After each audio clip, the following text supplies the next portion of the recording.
لا يعلمون، ہم نے آپ کے لیے دین کا ایک طریقہ مقرر کر دیا ہے، آپ بس اسی طریقے کی اتباع کیجئے، ان لوگوں کی خواہشات کی اتباع نہ کیجئے جو علم نہیں رکھتے۔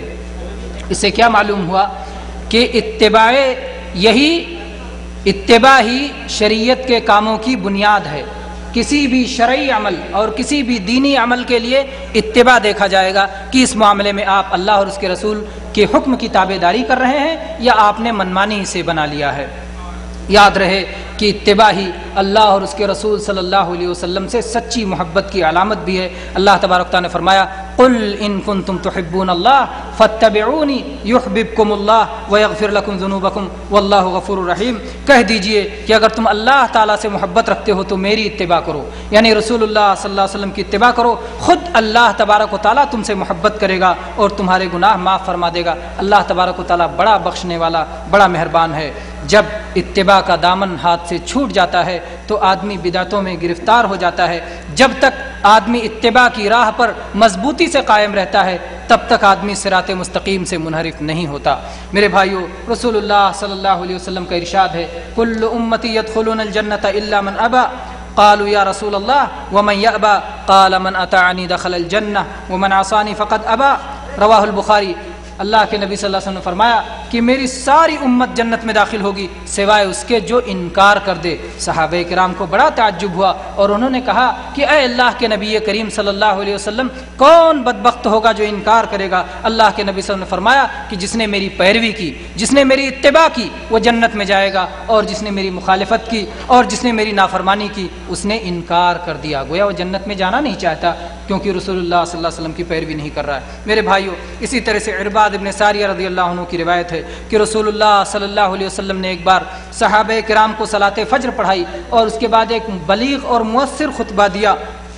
اور جس سے صحابہ کی آنکھیں بہہ پڑیں اور ان کے دل دہل گئے، خوف زدہ ہو گئے۔ ایک کہنے والے نے کہا کہ اے اللہ کے رسول صلی اللہ علیہ وسلم، یہ تو کسی رخصت کرنے والے کی نصیحت معلوم ہوتی ہے، لہٰذا آپ ہمیں کچھ وصیت فرمائیے۔ اللہ کے نبی کریم صلی اللہ علیہ وسلم نے اس وقت وصیت کرتے ہوئے ارشاد فرمایا اوصیکم بتقوی اللہ والسمع والطاعہ وإن كان عبدا حبشيا فإنه من يعش منكم بعدي يرى اختلافا كثيرا فعليكم بسنتي وسنة الخلفاء الراشدين المهديين تمسكوا بها وعضوا عليها بالنواجذ وإياكم ومحدثات الأمور فإن كل محدثة بدعة وإن كل بدعة ضلالة۔ رواه أحمد وأبو داود والترمذي۔ اللہ کے نبی صلی اللہ علیہ وسلم نے فرمایا کہ میں تمہیں اللہ کے تقوی کی وصیت کرتا ہوں اور سمع و طاعت کی وصیت کرتا ہوں، اگرچہ تمہارا امیر حبشی غلام ہی کیوں نہ ہو، کیونکہ تم میں سے جو میرے بعد زندہ رہے گا وہ بہت سارا اختلاف دیکھے گا، لہٰذا تم میری سنت کو اور ہدایت یافتہ خلفائے راشدین کی سنت کو لازم پکڑو، اسے مضبوطی کے ساتھ تھام لو، اسے دانتوں سے جکڑ لو اور اپنے آپ کو نئی ایجاد ہونے والی چیزوں سے بچاؤ، اس لیے کہ ہر نئی ایجاد کی ہوئی چیز بدعت ہے اور ہر بدعت گمراہی ہے۔ میرے بھائیو، اسی لیے صحابہ کرام رضوان اللہ علیہم اجمعین نے نبی کریم صلی اللہ علیہ وسلم کی سنت پر عمل کرتے ہوئے اپنی اتباع و اطاعت کا بہترین نمونہ امت کے لیے چھوڑا۔ آئیے ہم صحابہ کی اطاعت پر مختصر طور پہ نظر ڈالتے ہیں۔ صحیح بخاری میں عبداللہ ابن عمر رضی اللہ عنہ کی روایت ہے کہ رسول اکرم صلی اللہ علیہ وسلم نے سونے کی انگوٹھی بنوائی، صحابہ نے بھی سونے کی انگوٹھیاں بنوا لی، پھر نبی کریم صلی اللہ علیہ وسلم نے سونے کی انگوٹھی نکال کے پھینک دی تو صحابہ کرام نے بھی ان انگوٹھیوں کو اٹھا کے پھینک دیا۔ اللہ کے نبی صلی اللہ علیہ وسلم نے فرمایا کہ میں اب اسے کبھی نہیں پہنوں گا۔ سونے کی انگوٹھی مردوں کے لیے حرام اللہ کے نبی صلی اللہ علیہ وسلم نے کر دیا اور اسے اٹھا کے پھینک دیا۔ صحابہ کرام نے بھی آپ کی اتباع میں، آپ کی پیروی میں یہ نہیں پوچھا کہ یہ صرف آپ کے لیے خاص ہے،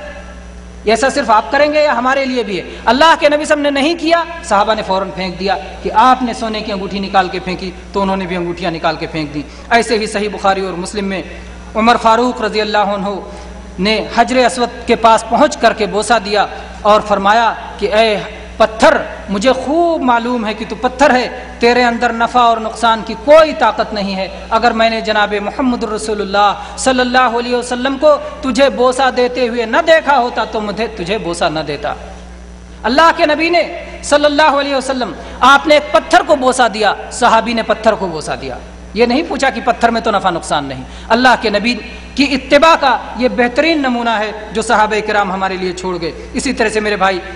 بھائیوں، صحیح مسلم میں ابو الحیاج اسدی رحمہ اللہ کی روایت ہے کہ علی رضی اللہ عنہ نے ان سے کہا، کیا میں تمہیں وہ ذمہ داری دے کر نہ بھیجوں جو ذمہ داری دے کر مجھے رسول اکرم صلی اللہ علیہ وسلم نے بھیجا تھا؟ جو بھی مجسمہ دیکھنا اسے توڑ دینا، اور جو بھی اونچی قبر دیکھنا اسے زمین کے برابر کر دینا۔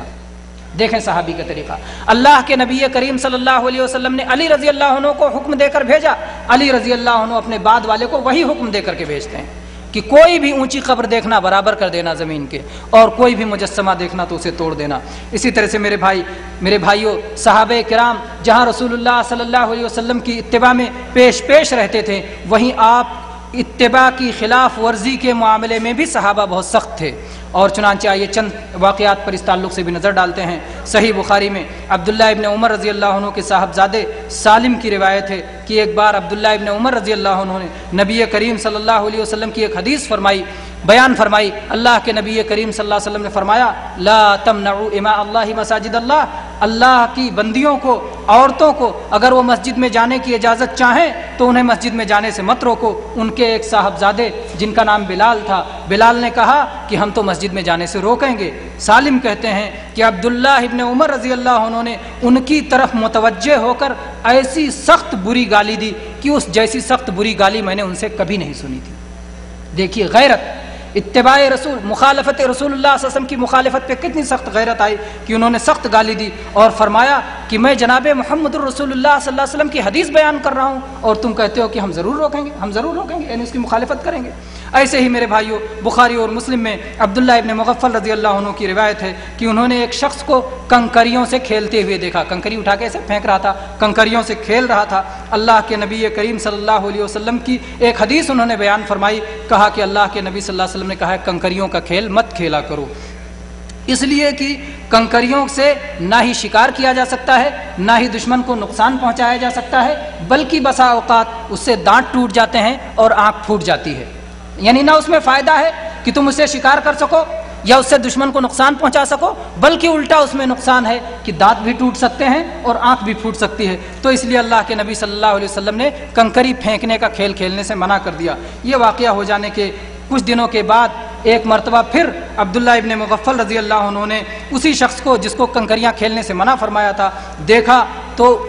اس سے کہا کہ میں نے تم سے بیان کیا کہ رسول اللہ صلی اللہ علیہ وسلم نے اس چیز سے منع کیا ہے اور اس کے باوجود تم اپنے اس عمل سے باز نہیں آتے، میں تم سے بات نہیں کروں گا۔ تو میرے بھائیوں، یہ صحابہ کرام کا طریقہ تھا کہ وہ نہ صرف اتباع سنت میں آگے رہتے تھے، پیش رہتے تھے، بلکہ جو لوگ اتباع سنت کی مخالف